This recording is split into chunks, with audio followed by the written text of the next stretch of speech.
here's a quick video of the 6 most common muscles that tighten up from sitting a lot, and I'm going to show you how to release them with just a foam roller and a little ball. So the first one is actually your calves. Most of the times these get really tight, and then when you have tight calves, you lack the ability for your ankles to actually move upwards. You can just place one leg on top of the other, and most of the times that's enough. And basically just push your way through it. If you need a little bit more, what you can do, have a big chest, lift your body up, and kind of just slide forward and back.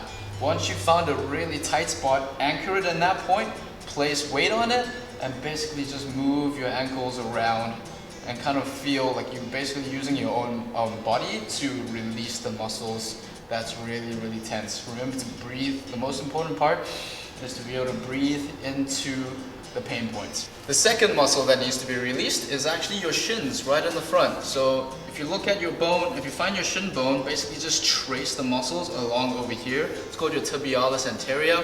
These muscles normally get really tight and also limits your toes from being able to flex up, and that causes a bunch of ankle issues. So basically all you're going to do, place the foam roller on here. We're going to go into a pigeon stretch position. So just pull the knee up and then drop it down. And basically just use your own weight to sink into it and find that tender point that's really tight. Make sure you're not on the bones itself, just be at the side of the bone. Once you found it, all you gotta do is roll the ankles around as well. And you'll find multiple points where you're like, oh gosh, that really sucks. Remember, breathe into it and move your ankles around to release the muscle. Basic rule of thumb, if it's really sore, like let's say on a scale of 1 to 10, if it's like 7 or 8 out of 10, there's definitely some issues going around there. Don't release it so much that it's like a 1 or 2. It'll probably never get to that point in the beginning.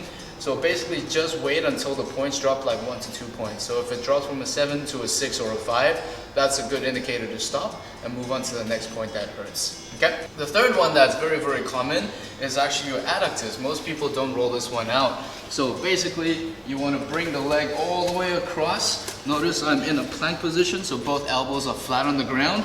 Bring your knee across, try to keep it just around 90 degrees, and then start right at the groin area, and then move and kind of just shift your weight into it. So notice I'm leaning into the area, and once you find the point that really hurts, extend the leg and bring it back in. Extend the leg, bring it back in, and you'll feel the muscle move around that tight spot. So also remember to breathe. This is the most important thing about the foam roller. Sometimes it's just so tight that the whole body tenses up in order to try and release that one point. But if everything else is tight, nothing's gonna get released. So relax your entire body, and remember to just breathe and let your body sink into the foam roller. That's the most important part. Okay, before would be your TFL right around here.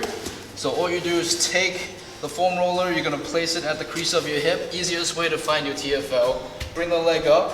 Notice if you're bending it at a 90-degree angle, take your fingers and just kind of jam it right in here, and you'll feel it's just underneath that bone. You'll feel this soft spongy place. This is where you want to roll out as well. So right around here, drop into it, lean to the side, and kind of just rock back and forth. So make sure that you're not on the bone, make sure that you're on the muscle itself, and rock back and forth. You can turn in and turn out, kind of feel which spot is most tender.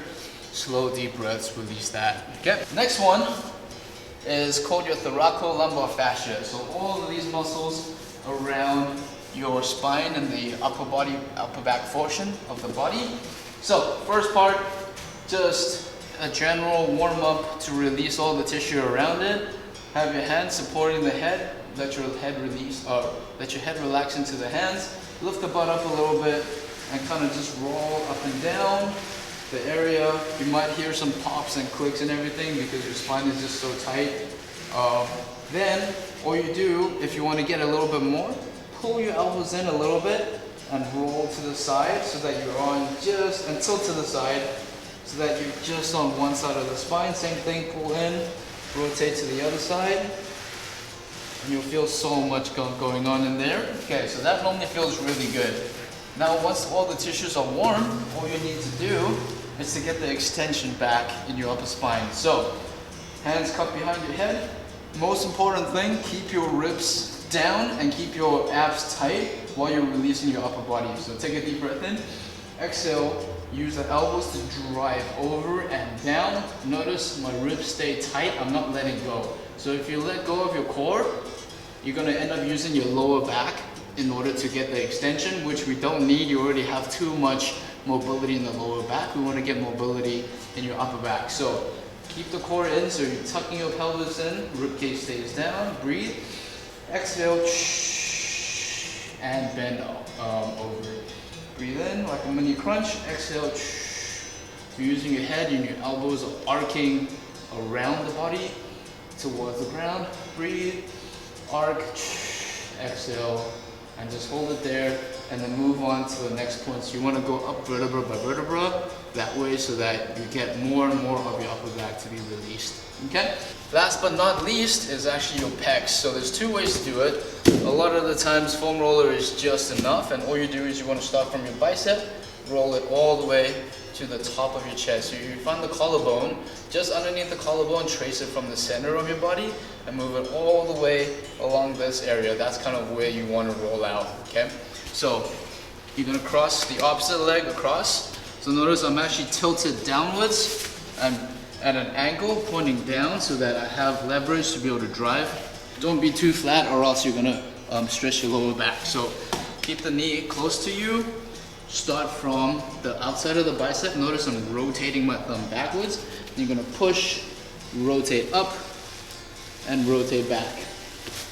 Rotate slowly up, get in there, and rotate back. So notice I'm supporting the body with this part, with my elbows on my left side, then exhaling, rotating, thumbs up to the ceiling as I'm pressing through, rotate it back down as I'm bringing it back in. So I'm getting all the way from the biceps, rolling it to the top of the chest, so I'm releasing in the open area, so that when you drop your hands down, it will stay open. So most of the times we're hunched in like this, we want the shoulders to be able to roll back and stay out, okay? If that doesn't work, a lot of people don't like using the foam roller.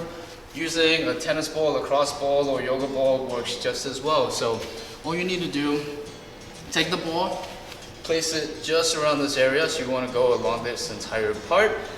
So you want to go along your entire collarbone, drop it there, opposite leg out so that your body is dipping into the ball itself.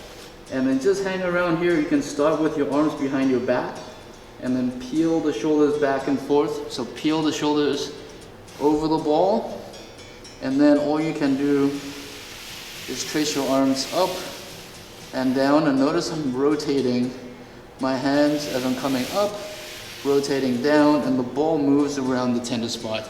Once that's released, find a new spot and slowly move into it. And remember to keep breathing, very, very important. And go through and try not to have a little kitty attack you. But yeah, okay. So those are the 6 basic releases in order to help open up the chest, get extension in your back, release the adductors so that you squat your knees. Most of the times people knees cave in when they're squatting, so releasing all of these muscles in here will help the knees stay more out, and then releasing the calves and your tibialis anterior will give you more flexion, dorsiflexion within your ankle, so that you can sit down a little bit lower. So those are the 6 basic releases that I typically like to start off with my clients. Notice if this doesn't work, it doesn't mean that you're rolling out wrong, it just means that this might not be the right muscles to be rolled out. This is very, very general that I see about in 70-80% of the people that come in. So just try this out, see how it feels. If it really works, keep doing it. If it doesn't work, if a couple of the exercises don't work very well, try something else. So just shoot me a comment and we'll figure it out. Alright guys, Andy Schaefer Movement Reborn. I know it's a long video, but I hope it really helps you have better posture over time. Have an awesome day. Take it easy.